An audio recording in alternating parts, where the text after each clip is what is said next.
Il y a une autre question.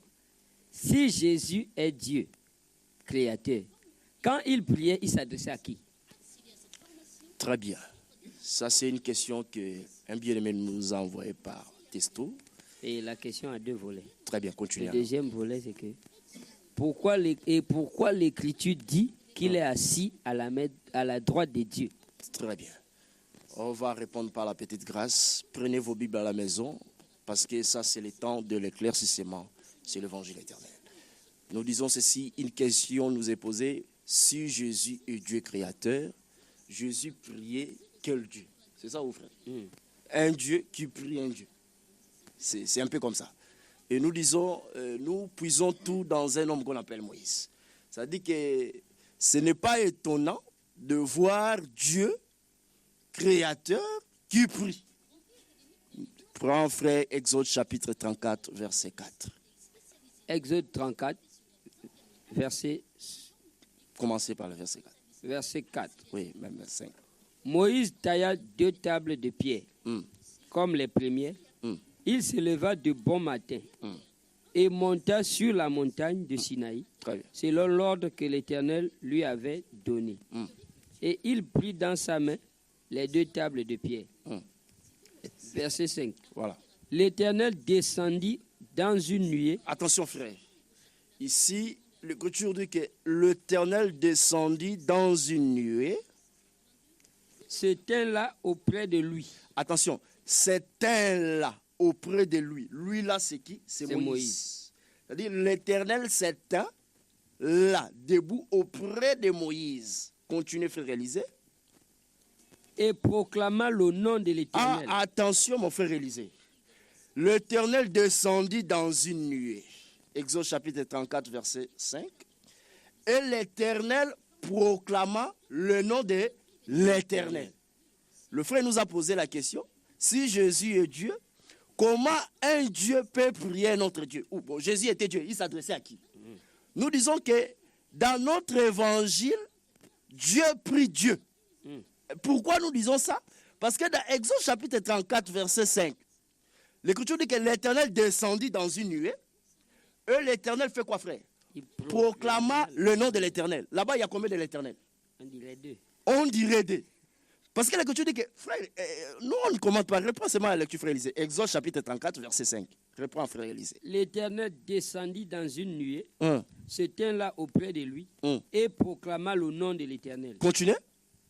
Et l'Éternel passa devant lui et s'écria, l'Éternel, l'Éternel, Dieu miséricordieux et compatissant. Ah, l'Éternel descendit dans une nuée, proclamant le nom de l'Éternel, et l'Éternel passa devant lui, lui là Moïse, et l'Éternel proclama le nom de l'Éternel, Dieu compatissant, là en colère. Est-ce que vous voyez ça, frère? Donc nous disons, il n'y a pas 2 éternels là-bas, mais il y a un seul Éternel qui proclame le nom de l'Éternel. Est-ce que vous voyez ça, frère? De même aussi, nous disons que Jésus doit prêcher Jésus sur le chemin d'Emmaüs. Est-ce qu'on se comprend bien, frère Élisée? L'Éternel descendit dans une nuée et proclama le nom de l'Éternel. C'est-à-dire qu'il y a un Éternel qui parle le nom d'un autre Éternel. Non, c'est pas ça. C'est-à-dire que c'est le même Dieu qui proclama son propre nom. Est-ce que vous voyez ça, frère? Amen. Donc l'Éternel proclama le nom de l'Éternel. C'est ça aussi Jésus prie qui? Dieu. C'est ça aussi Dieu prie Dieu. Donc dans notre évangile, quand nous disons notre évangile, l'évangile que Paul, Jacques ont prêché, Dieu prie Dieu. Donc quand Jésus priait, il s'adressait à qui? Il s'adressait à lui-même. Parce que dans Exode chapitre 34, verset 5, l'Écriture dit que l'Éternel descendit dans une nuée et l'Éternel proclama le nom de l'Éternel. C'est comme s'il y a 2 dieux, frère. Mais en réalité, il n'y a qu'un seul Dieu, mais qui proclame le nom de l'Éternel. Est-ce que vous entendez ces choses? Maintenant, Dieu descendit dans une nuée. Nous disons que la nuée, c'est quoi? C'est ce que l'Écriture dit. Le frère Jules dit ceci, que le faux prédicateurs sont comme de nuées sans eau. Donc nous disons que la nuée, c'est le corps que Dieu a pris. Et c'est dans ce corps que Dieu proclama le nom de l'Éternel. Dans Jean chapitre 17, verset 6. Prends ça, frère. Jean 17, verset 6. Jean chapitre 17, verset 6. Ouais. J'ai fait connaître ton nom aux hommes que tu m'as donnés. Ah, quand Jésus est venu, ça dit que Dieu descendit dans une nuée. Il a pris un corps qu'on appelle Jésus. C'est ce que j'explique comme la nuée, frère. Maintenant, Dans ce corps, Dieu devait proclamer le nom de l'Éternel. Maintenant, dans Jean chapitre 17, verset 6, Jésus dit, je fais connaître ton nom aux hommes que tu m'as donnés. C'est-à-dire, quand Jésus enseignait, il faisait quoi? Il proclamait le nom de l'Éternel. Est-ce que vous entendez ces choses? C'est-à-dire que Dieu prêche Dieu.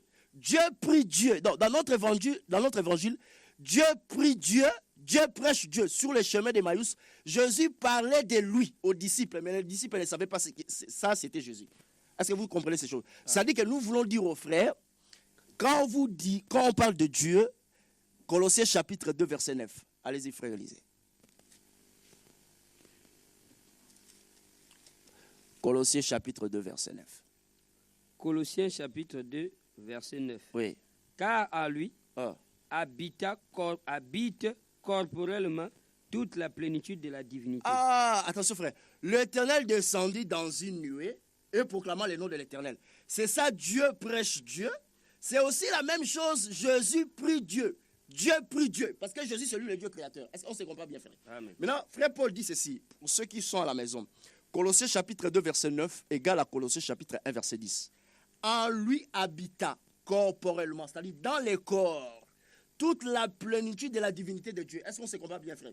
C'est-à-dire le corps, c'est ça la nuée. Est-ce que vous voyez ça? Maintenant, nous disons que dans la nuée, Dieu était là. Mais Dieu devait proclamer le nom de l'Éternel. Est-ce que vous voyez ça, frère? De même aussi, Jésus priait Dieu. Dieu priait Dieu. Donc, dans notre évangile, il ne faut pas être étonné quand Jésus s'adressait, il dit que Père, Père. C'est-à-dire que le Père s'est trouvé dans un homme qu'on appelle Jésus. Donc, il n'avait pas un Père qui était là-bas au ciel, parce que Colossiens chapitre 1, verset 19, prends ça, frère Élisée. Colossiens chapitre 1, verset 19. Oui. Car Dieu a voulu que toute plénitude habitât en lui.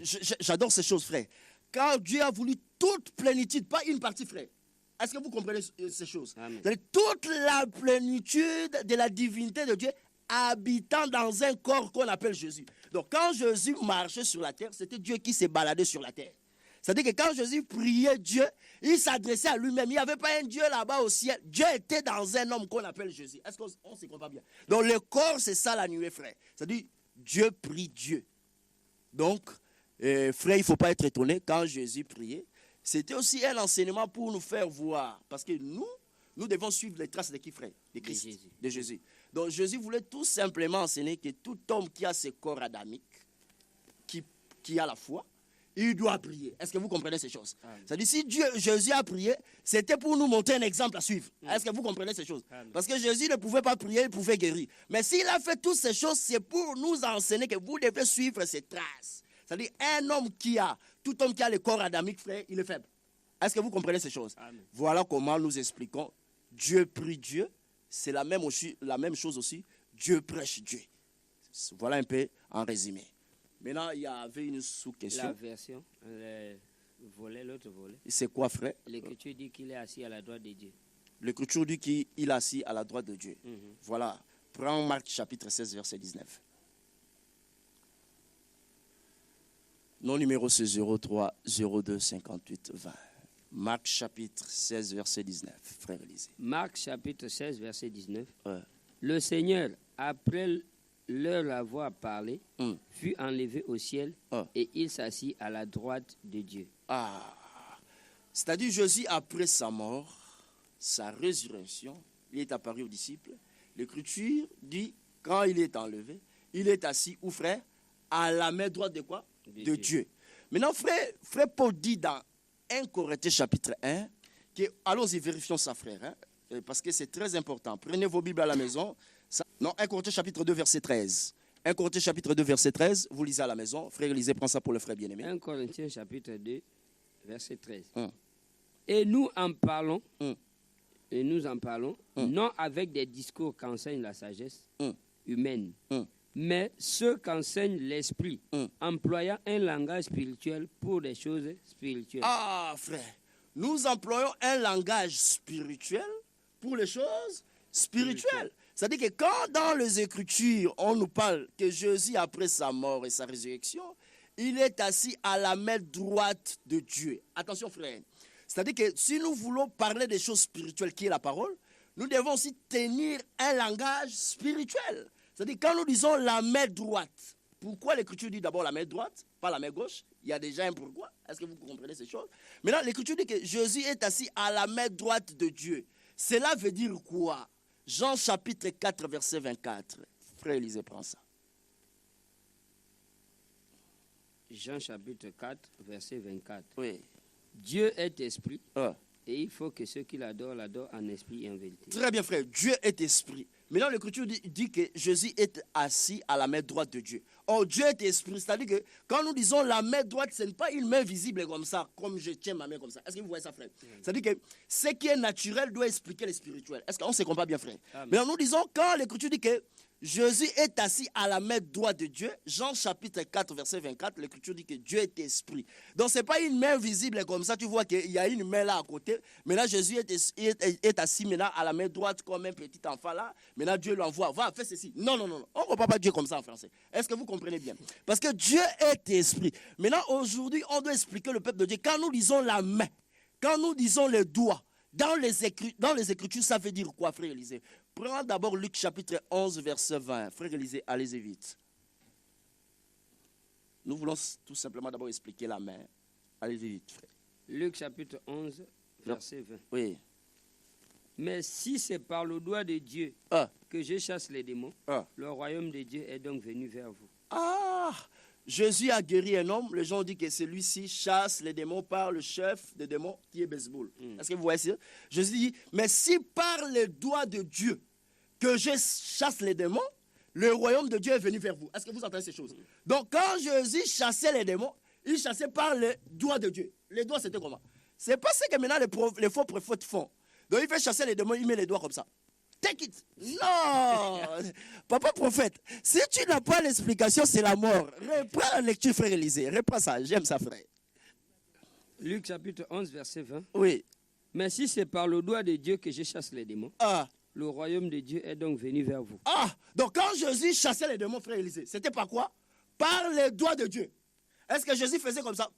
Allez, take it. Les gens tombent. Non. Maintenant, les doigts de Dieu, parce que quand on dit doigt, les doigts se trouvent où, frère? Dans la main. Maintenant, quand on dit doigt, ce n'est pas en français. Frère Paul dit, 1 Corinthiens chapitre 2, verset 13. Aux choses spirituelles, nous devons employer un langage spirituel, frère Élisée. Est-ce que tu comprends bien ces choses? Amen. Maintenant, Jésus dit que je chasse les démons par les doigts de Dieu. Est-ce que c'était les doigts comme ça? Strictement interdit, frère Élisée, dans notre évangile, de raisonner sur les Écritures. Prends Matthieu chapitre 12, verset 28. Vous qui êtes à la maison, Luc chapitre 11, verset 20, égale à Matthieu chapitre 12, verset 28. Prenez vos Bibles à la maison. Matthieu chapitre 12, verset 28. Oui. Mais si c'est par l'Esprit de Dieu que je chasse les démons, le royaume de Dieu est donc venu vers vous. Est-ce que tu comprends l'explication ici? Amen. Ici, est-ce qu'on parle du doigt là-bas? Non. On parle de quoi? L'Esprit. De l'Esprit. Là-bas, Jésus dit, si c'est par l'Esprit de Dieu que je chasse les démons, le royaume des cieux est venu vers vous. Maintenant, dans Luc chapitre 11, verset 20, l'Écriture dit, si c'est par les doigts de Dieu que je chasse les démons, le royaume des cieux est venu vers vous. C'est-à-dire que les doigts expliquent quoi, frère? L'Esprit. L'Esprit. Papa prophète, quand tu prends comme ça, tu fais tomber les gens, que Jésus a chassé les démons par les doigts, tu n'as pas l'explication. C'est la magie que tu es en train de pratiquer à l'église. Arrêtez la blague, papa prophète. Est-ce que vous voyez? Nous sommes allés là-bas, premièrement, pour expliquer, quand nous parlons de la main, du doigt, il ne faut pas comprendre ça en français. Est-ce qu'on comprend bien ces choses, frère Élise? On va évoluer pour expliquer la main. Maintenant, Exode chapitre 12, Exode chapitre 15, verset 6. Allez-y, frère Élisée. On va répondre à la question. Hein? Nous, dans notre évangile, nous prenons toujours un chemin détourné pour arriver en Canaan. Est-ce que vous attendez ces choses, frère? La question qui nous a été posée, pourquoi Jésus est assis à la main droite de Dieu? Maintenant, on explique la main, les doigts, c'est quoi d'abord? Avant de donner l'explication. Exode chapitre 15, verset 6, frère Élisée. Exode chapitre 15, verset 6. Oui. Ta droite, ô Éternel, a signalé sa force. Ta droite, ô Éternel, a écrasé l'ennemi. Quand les enfants d'Israël, ils ont traversé la mer Rouge, frère Élisée, ils ont chanté un cantique de l'autre côté. Attention, frère. Si tu n'as pas encore traversé la mer Rouge, tu ne peux pas chanter. C'est pour ça que nous disons que dans une assemblée, là où un chantre n'est pas sauvé, ce qu'il chante là, ce sont des raisonnements. Est-ce que vous comprenez ces choses? Et nous disons ceci, frère Élisée, que quand le peuple d'Israël, ils ont traversé la mer Rouge, c'est de l'autre côté. C'est là où ils ont chanté, oh ta droite a signalé quoi? Ta force. C'est-à-dire la droite de Dieu, que nous expliquons la main droite de Dieu, explique la force, explique aussi quoi, frère? La puissance. Est-ce que vous comprenez ces choses? Donc, nous expliquons la main à tous les niveaux. Ici, la main explique la force et la puissance. Voilà ce que nous présentons à la télé. Nous disons que la main droite de Dieu, frère, c'est quoi? Quand nous disons la main droite, c'est la force, c'est la puissance. Est-ce qu'on se comprend bien, frère Élisée? Maintenant, quand les peuples d'Israël sont sortis, ils ont traversé la mer Rouge, c'est de l'autre rive qu'ils ont chanté « Oh, ta droite a signalé ta force ». Donc nous comprenons par la droite, c'est quoi, frère? C'est la force. Est-ce qu'on se comprend bien, frère Élisée? Maintenant, nous voulons dire que Jésus, après sa mort et sa résurrection, il est assis à la main droite de Dieu. Frère Élisée, nous voulons expliquer tout simplement, quand nous parlons de la main droite de Dieu, la main droite de Dieu n'est pas en français. Mais prends Ésaïe chapitre 53, verset 1, frère Élisée. Plutôt prends d'abord Ésaïe chapitre 59, verset 1. Et Ésaïe chapitre 59, verset 1. Allons-y vite, frère Élisée. Prenez vos Bibles à la maison. Ésaïe chapitre 59, verset 1. Ésaïe 59, verset 1. Ouais. Non, la main de l'Éternel n'est pas trop courte pour sauver, ni son oreille trop dure pour entendre. Ah, frère Ésaïe dit que non, la main de l'Éternel n'est pas trop courte pour sauver, ni son oreille trop dure pour nous attendre. C'est-à-dire que nous comprenons par la main, quand nous disons la main droite de Dieu, a pour mission de faire quoi, frère? De sauver. En d'autres termes, de délivrer. Est-ce qu'on se comprend bien? C'est pour ça que quand le peuple d'Israël, ils ont traversé la mer Rouge, ils ont chanté que oh, ta droite a signalé ta force. La force ou la puissance. C'est-à-dire Dieu a délivré son peuple par son main élevée. Et nous voulons dire, la main droite, quand nous disons la main aujourd'hui, c'est tout un homme. Frère Élisée, tu as cette écriture. Ésaïe chapitre 53, verset 1. Prenez vos Bibles. Nous expliquons seulement la main, jusque-là. Allez-y, frère. Ésaïe 53, verset 1. Oui. Qui a cru à ce qui nous était annoncé? Qui a reconnu le bras de l'Éternel? Ah, frère Élisée, c'est frère Ésaïe qui dit, qui a reconnu le bras de l'Éternel? Comment reconnaître un bras comme ça? Si c'est un bras visible, frère Élisée. Est-ce que vous voyez ça, frère? Qui a reconnu le bras de l'Éternel? Continue, frère Élisée.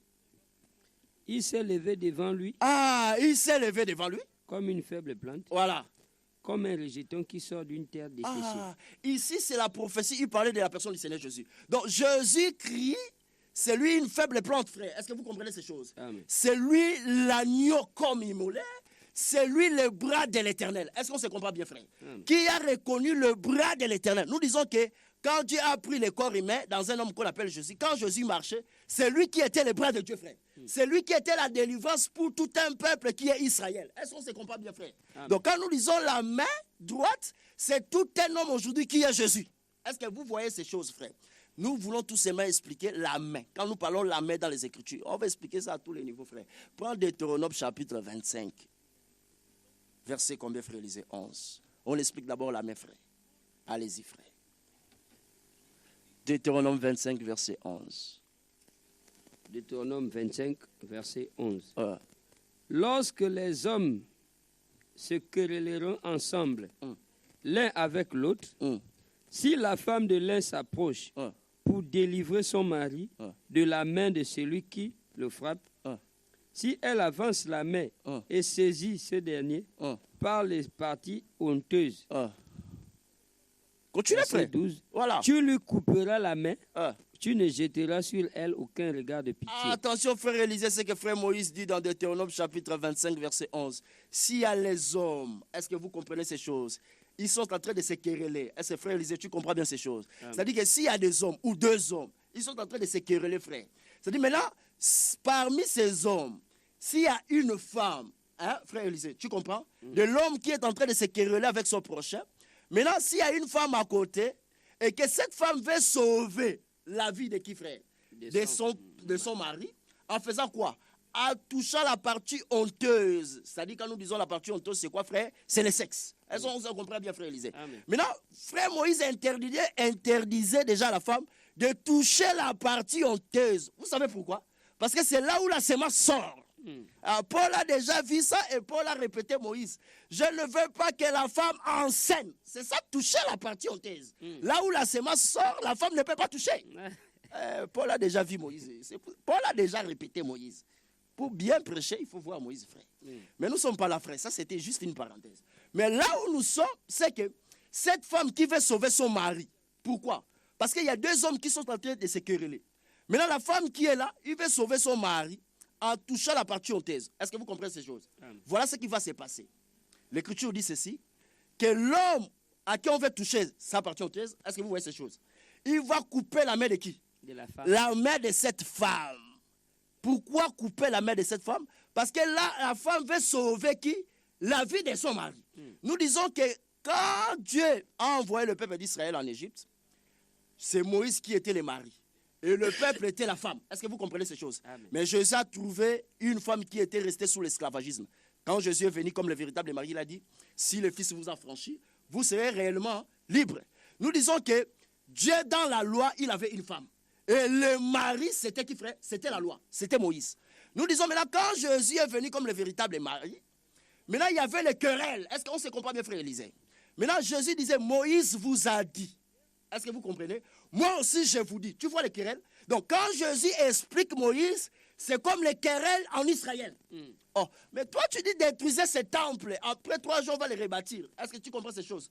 Mais pourquoi détruire ce temple? Oh, Jésus a interprété que le véritable temple, c'est qui? C'est moi.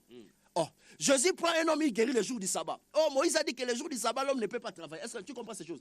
Ça, c'était les querelles. Donc, Jésus, en interprétant Moïse, c'était les querelles. Est-ce que vous voyez ça? Maintenant, Israël, comme la femme de l'homme qui est en train de se quereller avec son prochain, il a voulu toucher la partie honteuse, c'est-à-dire garder la loi. Est-ce que vous voyez ces choses?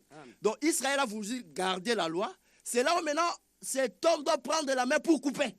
Nous disons qu'aujourd'hui, Israël a perdu la main que j'explique le sacerdoce. Donc cette main se retrouve ici chez nous vers les gens des nations. Est-ce qu'on se comprend bien? Donc là-bas, nous expliquons la main comme les sacerdoces, que Israël aujourd'hui n'a pas le culte, n'a pas le sacerdoce, parce qu'il ne peut pas servir Dieu. Amen. C'est comme ça qu'on explique la main. Jusque-là, nous sommes allés seulement ramasser la main. Mais là, pourquoi là-bas on parle de la main droite? C'est-à-dire qu'il y a aussi une main gauche. Cantique chapitre 8, verset 3. Frère Élisée, prends ça. Prenez vos Bibles à la maison. Jusque-là, nous sommes en train de répondre à la question au frère qui nous a posé. Pourquoi Jésus est assis à la main droite? Maintenant, on va d'abord expliquer la main dans les Écritures. On va un peu se balader de Genèse jusqu'à Apocalypse. C'est quoi la main, frère? Allez-y, frère. Cantique des Cantiques, chapitre 8, verset 3. Que sa main gauche soit sous ma tête et que sa droite m'embrasse. Ah, frère Élisée, attention, frère. La main gauche doit être sous la tête. Est-ce que vous voyez?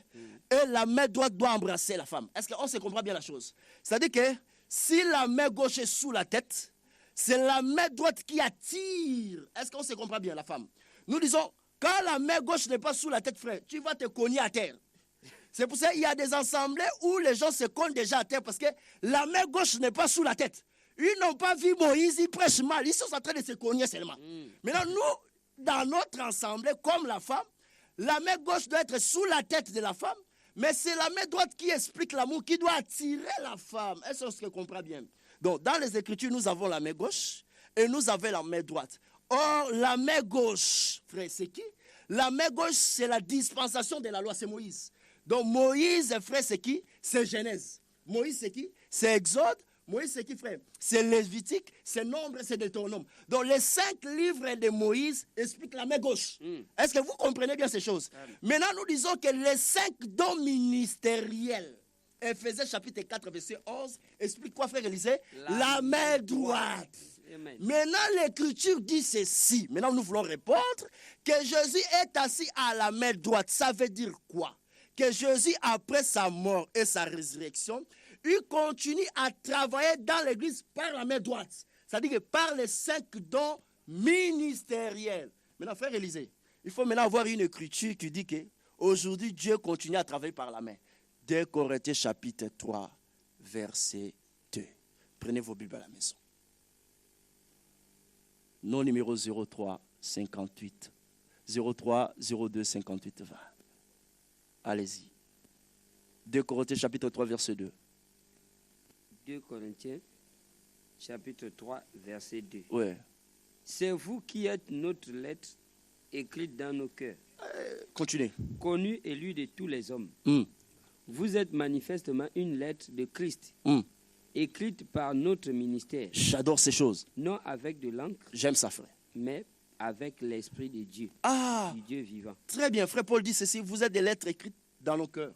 Est-ce que vous voyez ça, frère? Connues et lues par tous les hommes. Vous êtes des lettres manifestées, écrites par quoi, frère? Continuez. Lettre de Christ, écrite Très fort, frère Élisée. par notre ministère. Ah, c'est-à-dire que nous comprenons par ces passages, frère Élisée, nous avons la main qui écrit. Est-ce que vous comprenez ces choses? Nous avons le papier et nous avons quoi? L'encre. Maintenant, frère Paul dit que vous êtes des lettres manifestées, écrites dans nos cœurs. Est-ce que vous comprenez ces choses? Manifestées, écrites par le ministère. Est-ce que vous comprenez ces choses? C'est-à-dire qu'il y a le papier, il y a l'encre, il y a quoi, frère? Il y a la main. C'est-à-dire que pour écrire avec l'encre, c'est comme j'ai un stylo comme ça, frère Élisée. Vous voyez ça, frère? Nous voyons dans les stylos, il y a l'encre. Maintenant, pour écrire une lettre, il y a le papier. Je dois tenir avec mes doigts. Est-ce que vous comprenez, frère Élisée? C'est-à-dire, les doigts tiennent les stylos pour écrire sur le papier. Est-ce que, frère Élisée, tu comprends bien? Maintenant, frère Paul dit que vous êtes des lettres écrites par le ministère. C'est-à-dire que c'est la main qui écrit avec l'encre. Est-ce qu'on se comprend bien, frère Élisée? Oh, frère Paul explique que l'encre, c'est quoi, frère? C'est le Saint-Esprit. Reprends la lecture, frère Élisée. Vous êtes manifestement une lettre de Christ, écrite par notre ministère, non avec de l'encre, mais avec l'Esprit du Dieu vivant. Voilà. Continuez. Non avec de l'encre, mais avec l'Esprit de Dieu vivant. Ça dit que l'encre véritable, c'est quoi? C'est le Saint-Esprit. Nous, le peuple qui écoutons la parole, qui sommes sauvés, nous représentons quoi, frère? Nous représentons quoi, frère? Nous représentons les papiers. Est-ce qu'on se comprend bien? Maintenant, la main doit écrire avec les stylos. Maintenant, nous disons que quand tu vois les stylos, il y a l'encre. Est-ce que, frère, tu comprends bien? Maintenant, les stylos est tenu par la main. Et nous disons que la main, c'est ça les 5 dons ministériels. Est-ce que vous comprenez, frère? Amen. Apôtre, pasteur, docteur, évangéliste et prophète. C'est-à-dire pour expliquer quoi? Que Jésus est assis à la main droite de Dieu. Cela veut dire que Jésus, après sa mort et sa résurrection, il continue à travailler dans l'église par les 5 dons ministériels, frère Élisée. Donc quand nous disons la main droite, ce n'est pas une main qui est visible comme ça. Papa prophète, il faut avoir l'explication. Donc Jésus est Dieu, créateur véritable. Quand nous disons qu'il est assis à la main droite, ce n'est pas une main visible comme ça. Voilà un peu, allez mon frère.